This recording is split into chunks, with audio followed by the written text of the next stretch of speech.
Papa Ogin Kama. Na wanje bonje bo. Bana. Nkwanko. Président Kisimane Mona Popo Kabaka.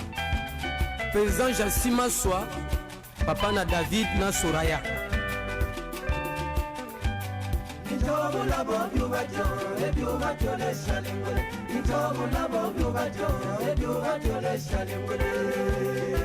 Père de Timaswa.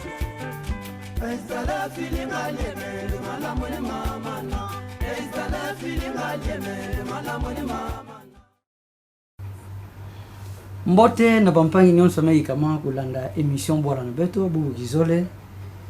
Mugeza na émission na mwa bubu bampangi na mu nyonso ya diaspora. Mais réagir. Bampangi na mu nyonso ya Kinshasa. Mais réagir sabo meza bande muge yamba mosi mbuta na beta bwala. Muge yambandi yoyi na muge zolante mu pesa be mbote sabe pesa émission bwala na betu kumu.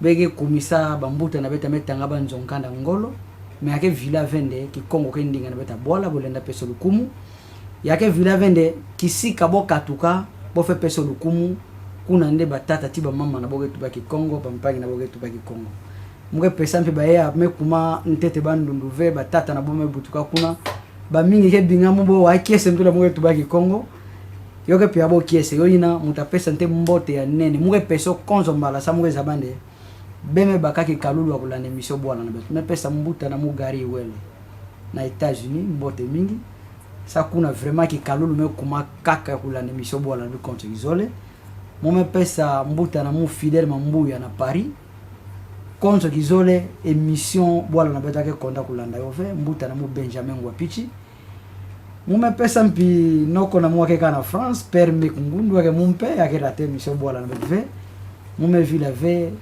bampangi na mu Kongolo akelanda émission bola bet na Angola préfet Katuma na pamu na mama ngai mume vilave professeur Kakuji na Mbinko Musese bampangi na mu Adibaya Lubwe ya Idiofa ya Kalo ya Brazzaville vraiment kamutanga benyonso mutamanisa ve mu lenda vilave bana nyonso bandundu mingi ya Kwilu mama Pelagie na papa Yvon na Kananga bubu beta yamba honorable Claude Kumpel yake député provincial élu ya Idiofa mais yake seja kuna na Kwilu na Bandundu ville tiya ni masologe mingi ya kubula banguvula na beke mingi kansi mukavila beko songa bende yampi yake avocat mbuta na beti ya bwala honorable mbote nenge mbote mpa increase matisa mwendinga kinge bela bon moi bela c'est vrai moi convalescent mais sinon ça va kiese ke amu na umona bunge mendi makukwisa na mission bwala na betu mobonge ya wantsoni bona tupe Kongo sange kuma député mais quand vous avez des émissions n'engagez avec que parmi vous en tête à la carte tout à fait moi ça témoigne moi ça longtemps et Kongo rending na betu bampa nge tu ba bo beta boya wantsoni betu beta wantsoni sana non mettre que près na tu ba ndinga na betu même ndinga bwala ina tiba mama bankaka mettre que près. Il n'y a pas de problème. Boyela na Bandundu ville. Boyela na nge na Kikwit, na pesa honorable mitete papi mbote mingi. Na Kikwit ke zanga be la émission bola la beto. Honorable boy santé à province avec Yakwi. Merci mingi mpangi Krizo. Santé à province yakuwa province ke tamula mboteve. Donc la province ndamwa banungu ke mingi du fait que tipana ba député mingi bet me vutu kan TTV population qui n'a pour réclamer bet kwenda c'est-à-dire makamuke tamula mbo TV bet obligé ya kuvutu kan solo na province ngeki beni honorable Claude Kumpel sange vutu kana na Bandundu ville fu gouverneur ou pesa ngembon par un gouverneur me pesa ngembon ina ngeza vutu ka kwini mpangi Krizo mwe wa mingi seka puisque bampangi mingi ta profiter kuwa inki ya muge tuba bo gouverneur yake pesa mbongo sa mu kutoka na Kwilu ke gouverneur ya wapi ya Kwilu gouverneur ya Kwilu yake pesa ba député mbongo bo metanga zina ye bon occasion ya moto muke na plateau nange binga gouverneur o ba collaborateur nani est-ce que bolundi maïna ma boson kombo nge amen il faut bikila mu de temps mo tuba puisque là ça me yo ça le déjà me passe kana bo fait tanga mono parmi bantu aboke pesa mbongo histoire na mtafutu kila yove bet ne va tinga na bandu on attend ba élection oui ba élection ya bureau ba élection ba gouverneur ya ba sénateur mais kana keti muntu bakambongo ve muke parmi mu bantu en tête bo gouverneur ta pesa mbongo sana kikisalo message là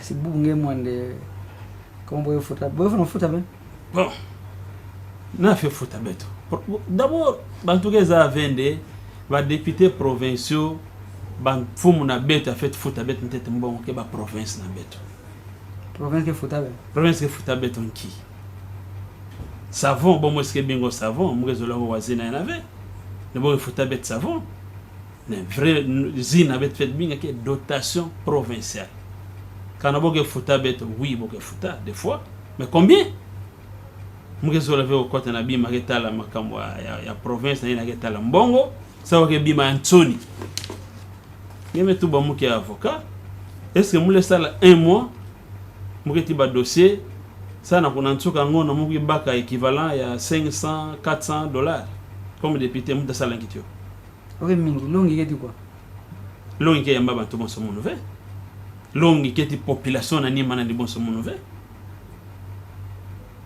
mwe zo la veko kota na ba détail ya kota honorable mwezi ange bombuta masonga bandangalo mona mbi mwezi ange bombuta muzange mpi mpila ngemetu bavange kuma député ntama muza mwa ntima nange muza ki muntu nange mais bubu ngeke député c'est vrai nge fait tuba saka moya mange na bamvula ina bonzo avocat mbuta bwala bomoya mange bonzo député sa bangivula mumezo wawa nge mosimetanga yankanga metanga ve yo me l'outil mingi mumezo ba question 42 mais mutakwe ntinu na kati ya makambo sana nki ba plénière que Salam avait depuis rentrée parlementaire na bandu inake Mpani Joseph Ngamaki mais yulange depuis bandulu vi merci mingi nangivula ina ba plénière que Salam avait vous avez raison Kenki mais je sais que ba député mingi me commenter na bandu nouvelle sambunangi na pila mugeza ba pour deux raisons d'abord na pila betu kwendaka na vacances parlementaires na pila bo bikisaka beto mon frère bantiku na beto ketuba ntango ba député ke kwa na vacances pour que pesa bo mbongo ya voyage donc billet oui donc équivalent ya billet d'avion sans muna yandi mosive yandi ti famille. On suppose député qui est marié ya keti bantu tourna na bandunu a fait quoi na soit na Kikwit soit na Mokala soit na Idiofa soit na Kinshasa mais yula soit na Masi soit na Gungu na Bagata oui mais yula mbongo wa boye pesa betu quoi ka bo pesa beno 400 000 francs équivalent il y a 200 dollars billet avion que quoi kana ngeti bagage kana ngeti famille na bandunu avec 400 000 que ta futa billet avion bon ngebe zola ka avion ça beza ne beza taille forme venzila na Bagata bo sala yo bon implication avec ngi sana je savais kabe ku avion aéroport mpi na bandundu ke Anthony muzola muvati ba image na aéroport na beti ya bandundu ville que vraiment ya Anthony kibeni nzila mbikelbe beke zola ka avion nzila ina bota sala yo kan na masola be bula entre be ba député ou beti gouverneur ti ba mfumu nka beke bula be masola nzila ina.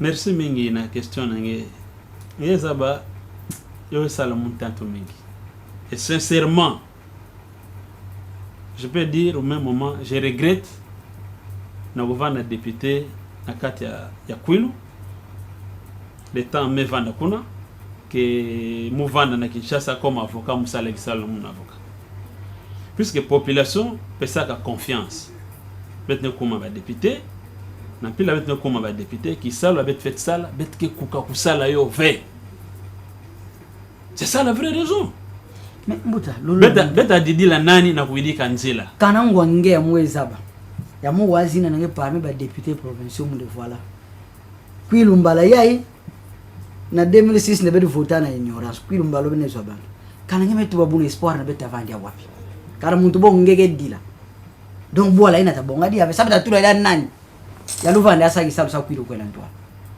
espoir ça na pile avec que pour le moment na kati ya Bandunduville na compte ya province ya Kwilu espoir na kuvanda assemblée fait baka ba responsabilité na yo na maboko puisque beto comme député population ko voter beto samu na bima tatu ko sala banti kuna niveau province ko contrôler province na ko représenter population na niveau province sokante pa no mata oui il me trouve qui maman c'est bien vous sonnez ka banti mais assemblée provinciale à Kwilu muge tuba ko nzombala be pia monsoni surtout ka mutala muntu bongeba mbuta sindani ba ejidi wa wende to ba intellectuel abola na beto mweza incapable no kusala bantiku tibu be mesa bantiku muyula mbuta sindani awa honorable me pesa ngente mboto pesa ngekele mbuta ngime soni ka ba livre ngeke longi ngeke meme forme abana nkaka ngeme lu nkibeke kukope kusala ntiku na Kwilu mpangi krizo kanangeke wa mono mpangi nange mbuta nange kezo aba problème mingi na Kwilu peut-être sambu bezo la kutuba vérité politique tingeti muno betangana nzonkana ke mpila ya kudiatisa bisalu tontoto ke mpila kukusave travail na muno ya fin ya cycle graduat bana autour abimaina yoki ntsoni mingi na kumona bobo de politique mekoma mpila kukusa mena bola kange ko ngeza mwana ke politique mingi c'est ngé luvunu mingi et c'est ça qui fait que population qui na kubaka beto pour le moment comme bantu ya luvunu ntsiku na niveau ya Kwilu je me permets na kutuba sur les 26 provinces province ya Kwilu lenda vanda kana province en TTV ya Zoli ya kena ba député ya keti ba niveau ya d'études incomparable na ba province en kaka puisque catégorie nyonso ya intellectuel na niveau ya assemblée ya Kwilu bokeli kana bima ke tambula ve avant muna okota na makamba ke tala makamba gouvernorat ou exécutif provincial problème ke ntete na kati ya assemblée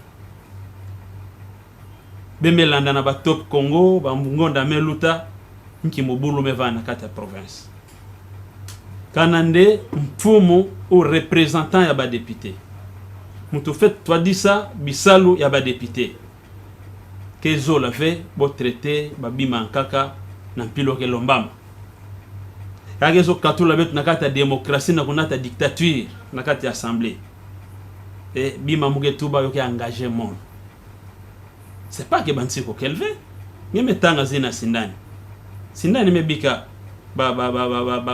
proposition il dit combien ya mesala mais be katula ina bureau ke be utula yo be katula yo bon bureau ke betula ke bureau na beto c'est vrai kana bo esala be na katula be kingi bon problème kenki je pense qu'il fallait que comprendre tete pourquoi na Kwilu ke marcheve na Kwilu ke marcheve puisque ba député qui est divisé na deux camps na mpila bet bandaka kisalu na province bantuke vilane bet kwenda na Bandundu comme ba député population tinaka beto yo koma camp ya opposition entre guillemets Lamuka camp ya pouvoir FCC mais c'est normal avec la démocratie oui mais est-ce que n'entend avec que ça la bantiku bete ça la bantiku ça na FCC ou bien ça na Lamuka c'est ça na province ya Kwilu mais kanande beto ake ba mfumu yake toi dit ça assemblée nan tu bete na ko toi dit ça na ngindo il faut que protéger awa ke di kambwa FCC awa ke di kambwa Lamuka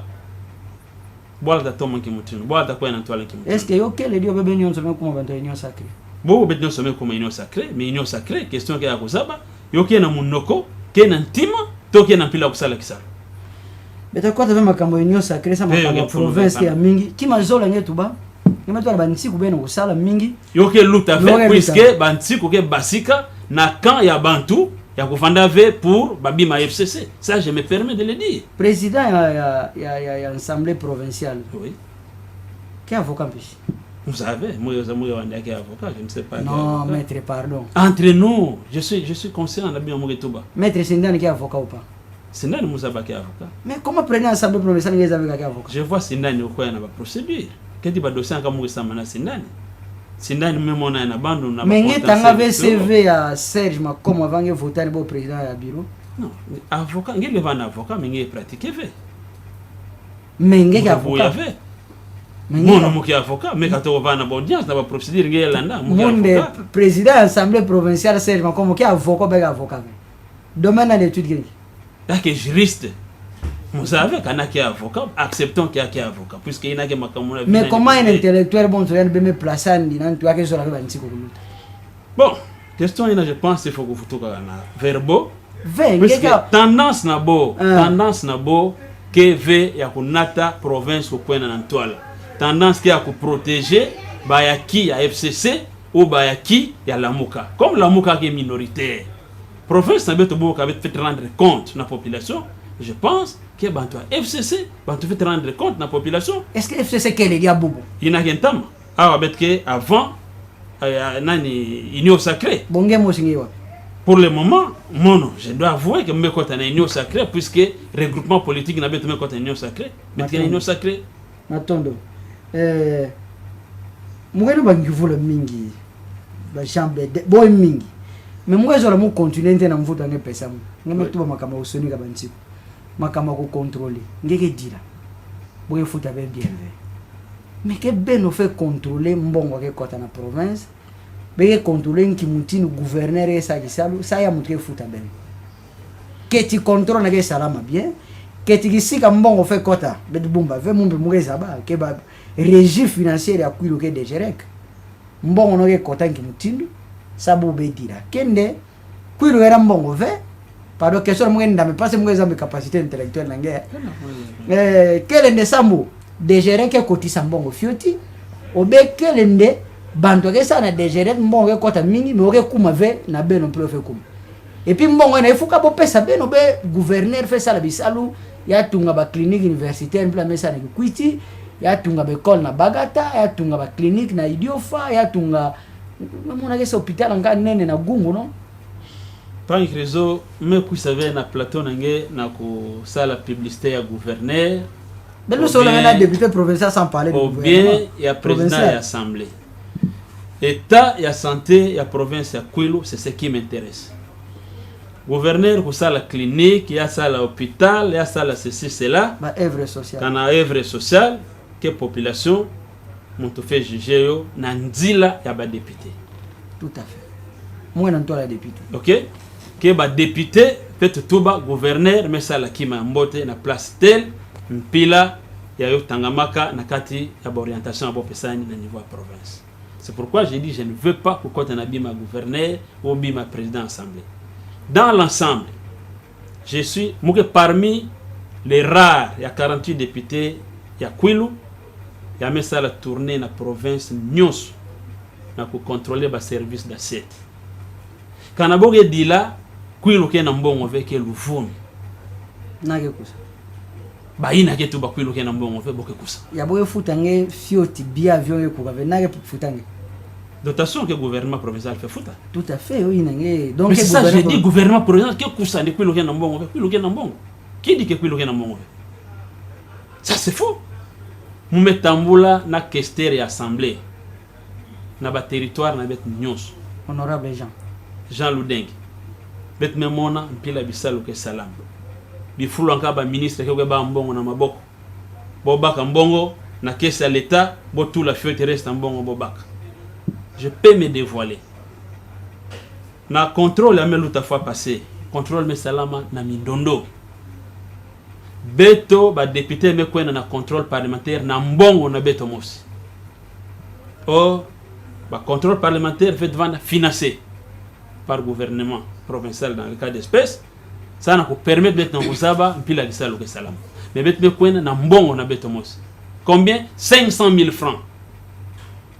Mais pour dire que nous avons associé à la province, partout avec mes lutas, je pense que Baïko, Bemelanayo, bifula vana boge tendre bantu ba enveloppe tout ça et va ke bakareve puisqu'on voulait que ça ba nkipi la kisalo ke salam si ba retomber no cher mbongo ke mingi mais très mal canalisé. C'est là où mon comme élu à Idiofa, j'ai dit gouverneur qui est débétové. Gouverneur qui est d'orientation bet ke pesani. Gouverneur qui zaba banani qui détourné mbongo, banani qui iba mbongo, ya ke zaba. Ba rapport ya ke bak, même mon mo ke pesani rapport même na téléphone. Mbongo me basika na place tel, mon tel me détourné autant. Ya vérifier puis mon donc juste sanction qu'elle veut. C'est là où moi personnellement, je suis d'accord avec la façon dont le gouverneur est dit. Mais dire que le gouverneur qui est mbongo tout ça, je ne suis pas là-bas. Mais il y a un zaba, ba poche nyon sa mbongo ke basika ke luta. Il y a en tant que mfumu, ba service à sécurité nyon so na yandi, ba service à contrôle ya yandi interne ke na maboko nandi, comment bantuna ke sanctionner. Yo na ngemo ba na ni manabo. Non, yo silence moi c'est peut-être complice. Je m'assume. Pourquoi boso ngende collaborateur na ngeme yiba mbongo nge sanctionner nive. Mbongo yena ngeke baka kange wa ba montant qui en terme ya ba millions. Ya ke ba député ke baka fait.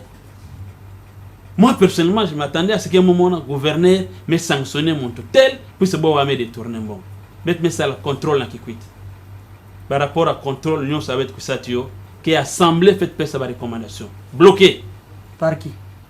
Bureau d'assemblée. Bureau assemblée bloqué. Bet me ko nyokama bampanya kama ko lala na bantseke na bamfinda ba rapport me ko ça bloqué. Bet me ko na vacances. Bet me vutuka na vacances passées. Qu'est-ce qui s'est passé? La vacances passées, bet me lomba bet sala bisalo ina contrôle bet pesa ba recommandation. Bet me sala ka groupe ya na bagata. Ba recommandation bet me pesa. Ministre qui est impliqué dans le détournement. Ministre de la Finance. Assemblée me voté pour traduire ministre dans la justice. Tibou bloqué. Assemblée qui est l'homme à gouverneur. Mais ministre, quel bénéfice pour ça arriver? Non, écoutez. Écoutez, procédure n'a pas kaka. Comme que ma contrôle, mais qu'on sa ministre. Si n'a pas comme mbeni à Bantunio son abandon, pourquoi? Pour avoir interpellé le ministre de la Finance. Non, qu'on a que babima mpamba ya nwanati ministre ve ministre de finance bo interpeller puisque apparemment il a maîtriser ve makambo ya finance ya province que beto ba député que contrôler ba service d'assiette que rôle la ministre que rôle la DG. Mais qu'est-ce qu'il faut faire na Kubwisani? Na Kubwisani que ba groupe na bo ya parti na bo mais be fait bien na parlement ya c'est justifié quand makamangé tout ba mason et puis ya bois ya muge tubake kana masonga ve ya muge tubake bima koluta na assemblée adopter voter na assemblée puisque ba plénière que public yo que s'écrivait ministre Botlomba botula na disposition ya justice et bokatulane gouverneur me salové pourquoi puisque il y a un ministre qui vraiment c'est clair kana ngeme soni kila ni menkana mengeye vana ntambe ya usolo la tiani gouverneur était solo là ça alors pourquoi ngeke yula ni ve bonso mpangi bonso parce au départ c'était lui bonso ngeke yula ni mais on t'a écrit bon mais soni kila ngeme ngeke réagir be ça papa mule ko na vewe mon gouverneur en privé inage makamo kisalo ke administration mais qui non kisalo lubu ya vene bebe solo là quand on muge pesa ni conseil en privé c'est autre chose mais bima geta la procédure et assemblée mule ko na vewe mon sola du gouverneur en privé. Moi, j'ai des problèmes du gouverneur, moi, j'ai des problèmes du ministre, moi, j'ai des problèmes du président de l'Assemblée. Mais ça ne marche pas. On doit se le dire. En se regardant dans les yeux, ça ne marche pas. Qu'est-ce qu'il faut faire? Il faut mettre les gens qui ont la bonne volonté de travailler. Qu'est-ce que vous voulez? Bon, au monde, mpangi, bon, ce n'est mingi Air Force One, Matondo. Oui. Quel est le parmi bantoke so sabo buisa? Gouverneur. Sans me remplacer. Nebo tu nge ah mwanga mweta masongo ça mais c'est bon même pour la soniga oui ngeke en connivence oui na ba député en cas ça be buisa wile tunzalbe tout la dédé mon passe moi je suis clair que ba message ya bantu metinda mwe politique be ça ba tout bendo nge bumba lek na be yoma ka bantu mingi bon même question similaire je peux kotura la Karine Ngwei oui lek na nge abola Mbuta Iber Mukoso Jean Bedel mabage na Katimpi. Et puis ça na autour de mon passe na Jean Bedel tout bayo. Oui na bon ba quelque chose similaire mais principalement me van Air Force One. OK. Jean Bedel ma ba me pesa ngembot. Oui, merci. Je vais regretter qu'un agent Bedel... Jean Bedel qui voulait que bouissa, mais pas comme mingi. Ma question similaire, oui. Jean Bedel, moi ça la publicité n'a pas fait, ne va n'attendre na bande. Il sait comment je me comporte. Oui. Il sait. Mais il changer, mais mon ça n'a honneur na mon mutabika changer jamais. Bon tenter ma son, ngé parmi ba militaire ça mbuta wili ko katuka na poste. Comme militaire ça katuka. Non, j'ai dit non. Mais le problème, c'est vraiment, voilà, vrai problème. Donc, ils ont levé à Katouka. Non, non, ouais, vrai, moi, je peux sa réponse. Réponse qui est mitigée. Mais je dis ceci. L'heure à laquelle on va examiner la réalisation et à Moutawili. Quand on a estimé que ça ne marche pas, nous allons nous ranger. Ça ne marche pas sans changer. Donc, jusque-là, ça va. Je dis ça ne va pas. Il y a combien de fois? Mais il faut que ce soit déjà nima bandrezo la Katouka ça ne va pas puisque ba député rôle na beto ke yoina. Mais j'ai dit na ko Katula gouverneur que mon t'a décidé mon motivé. Mais ngeke na kati ya bantu na ngezo la gouverneur Katouka. Non, ça c'est extrême, extrémiste. Pour zola gouverneur Katouka c'est comme j'avais un problème na gouverneur. Veke bantu ke yula si je réponds clairement. Gouverneur Itundala place à quel canal fait la moi fait ça je suis parmi les gens qui pensent à conseil. Mais vous tu as pensé bon pourquoi elle moi fidèle non ngeza mo banantama muzaba memwe na kutanga bantu lolo la mu mpila ngene ngeme banda wande mwe kwenda vesa itundala me pesa mumbongo mo kwenda ve kaba ndio na pesa bo pesa mumbo ya pesa mumbongo sa mo kwenda kaba ndio me yulo bo be yule itundala banake gouvernement media mbongo nandi combien na ki occasion ya ndima problème na muke yai kana vanande gouverneur ke wa ba conseil na beto il ferait déjà mieux. Donc pour vous na président assemblée provinciale à Kwilu oui na gouverneur bokesala Gisalumbi Gisalukembi. Pourquoi je dis Gisalukembi? Gouverneur na kusala Gisalu nani mbote il doit se référer na ba recommandation de l'assemblée. Il ne se réfère pas. Assemblée na c'est député provincial à Kwilu qui est respecté. Député provincial ya Kwilu ya qui respecté. Amo sinon vous avez eu l'engagement idiot fait makamangé tout baké maçon avec ngé ko vacances parlementaires. Oh mais c'est que yani akivana idiot fave ya kwenda na hotel ya leki ya honorable Boris. Combien de fois mela na hotel leki honorable Boris? Ngé ko ya kubumbana bango kubumbana ve me kwenda tina balwele me kwenda dera ba bometula banzotia na non na côté ya Inchun. J'étais là-bas dans le cadre d'enquête. Est-ce qu'il y a assemblé pour ça mon bon? Moi m'interpellé ministre intérieur ça dans ma commune, moi prendre l'enquête tina place à boire na banzo kopiatia. Na pesa mon bon. Banditisme même piqué comme mingi. Na pesa mon bon. Non, mais faut tout rentrer dans côté. Na pesa avec mon bon. 35 minutes même. Là c'est pas un problème. Banditisme na ville ya Kwilu, na province ya Kwilu mingi na Bandundu ville. Oui. Mingi na Kikwit. Na idio fampi na masi nki solution ba sosa émission mesuka ina ninga nganzo na kutuba banditisme ngé mingi ba solution fait Katuka na exécutif na kusosa comment ko pesa appui na la police abo sala kisala est-ce ngeza nde ministre intérieur na beto qui a mesure ko tambula avec na moyen de déplacement avec ba policier bon pesa bo moto mo simpila mo wana assemblée wa na ti moto mo si ozola bota tambula bota kwa na kikote ngé tu bazoke nsoni ngata bangino na beta na oui ok bien nsoni ministre intérieur kana moyen de déplacement moyen de déplacement yata kwa na mais beke ti bajipa ngo ya ntalo wa bon ngeke ti jipa ntalo maître Sindani bajipa avec suma comme avocat comme mais aider la province na bajipa na beto mbaso mo mbongo bosuma camion sana mbongo beto fait ça na kusabisa bon exécutif fait ça bete pesa na ba direction ou ba directive Kevin de bete fait ça bon ngela la na rôle na bete ketatu la kadeti ko so bon ke widi ka banzila mais ngeme to bampi bien wande bantu ke kusa mingi na nima ngenge fait dépenser mais oui je dépense bon ke katuka wapi era bantu ngenge loi la kulu na ke kumangolo ngele sadisa ministère intérieur kanange muso nge kimagena woluta bantu ke bansa ne bete na mfunu gouvernement ko bois bet cote na ba condition na mono ka bo proposer comme ministre na ba condition na mutandi mo nge kuma vengi mtia longeza place mbongo ke na wiyiba mambuta il faut que kota pa nsanga ngi récupérer mbongo na province ko na toi non mon frère problème na beto ke vene bet kota problème ke bayina ke na bisalu boza ba rôle na bokenki bokanga bombe bayina ke iba na contrôle avec penda mono na commission na betu la bantu na bakasho ndinga na nsuka mission mesuka ndinga na mwa nsuka kende province na beto na funa changement ina gouverne avec pila boge sala comme ba slogan changement mentalité non changement na beto kele ba animateur ya ba institution na pila bokele mono muke na assemblée président na beto assemblée que permettre de province na beto au telama puisque vision na vision ya plénière qui était son c'est volonté ou bien incompétence. Bon, moi je pense que bah intérêt na ni privé au même moment je peux dire qu'il y a volonté na incompétence ou l'une ou l'autre. Je ne sais pas comment il y a ndi ya metanga classe ya me vanda député ya me vanda ministre maintenant il y a que vers à mesure ya ko pousser exécutif na kusala kisala ya que vers à mesure ya ku baka bima dia ya ba député gelomba yo kwena na exécutif kusala kisala.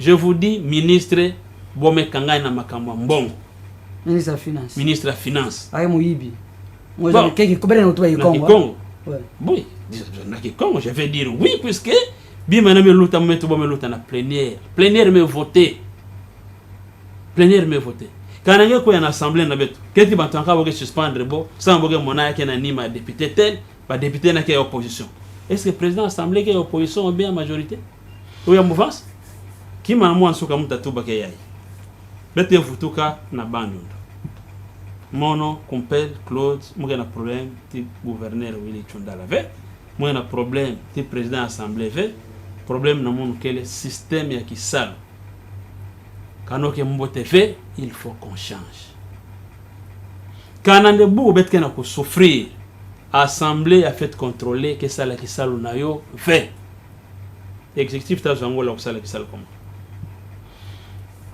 qui est na bampanga melanda émission boala na beto qui est vana sana muno yamba honorable Claude Pumpel ya Kwilu mama ina ubinga muna kaemba émission numéro na muge pana kangetwa nge na ku privilégier ka bantu Kwilu na émission boala na beto ke move muge binga bantu nyonto muge sosa bantu nyonto bantu akwango kela wa mingi me muge pesa lukumu na bantu Kwilu boge sonde grand bandu en tout cas bokeli bantu akwango be muge sosa bo mu yamba maître Richard Mukwala professeur boke minga ke luta mais beso nga bompi bo binga boku cha émission boala na beto qui est me vanda moi représenter émission boala na beto na kilumba bubu honorable émission me mana me pesa mo minute mo Benjamin Dazola Benjamin pardon une minute mugezo préciser opinion surtout ya Kwilu population ya Bandundu ville bo bansa vende ba député bet me vana Kinshasa bet me baka mbongo samuna ko boycotter ba plénière non pour faire ça rôle ya député mosi na mosi qui jouer na kata province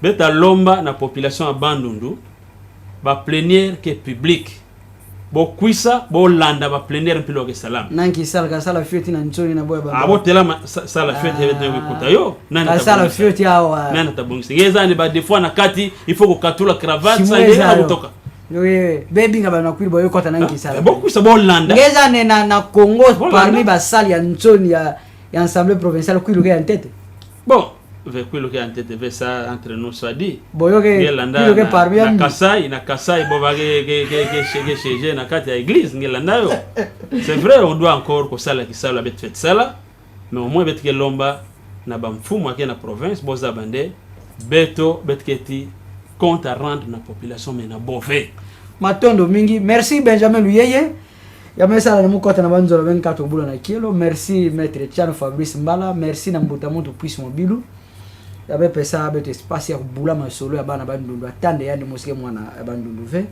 mbote na nkento na mu mambo musene mbote na ndukula mu Serge Kumiyongo bambuta ke mingi ka mupia be mbote mtamanisa wapi na babwala nyonso yo bana Congo yo bana Brazzaville yo bana Mputu bisika nto mela na misobwala beto be kutati beno na kizola ke kuisa mention spéciale na mama Tina na Bruxelles mulandi ya ngolo ya émission boala beto honorable nzambi kutari na ngenge futuka bandu ngesa kisalushi me bandu wa boma ka mwezo ya bange bandu minge wa boma ke bandu no mutu ya mfuna kuisa na émission tuba me bigo honorable jidu wa wendesi so ngone yakuisa munda kuisa tiani beta loma be pesa ndo ya tuba ndo mwe ba muntu minna kwa lokusa bene émission minna ko mbuta na bet nyonso beta minna ko ve minna ko mbuta bon émission mesuka mbuta merci mbuta na bet nyonso na kiluma yo kuisa matono mimi merci beaucoup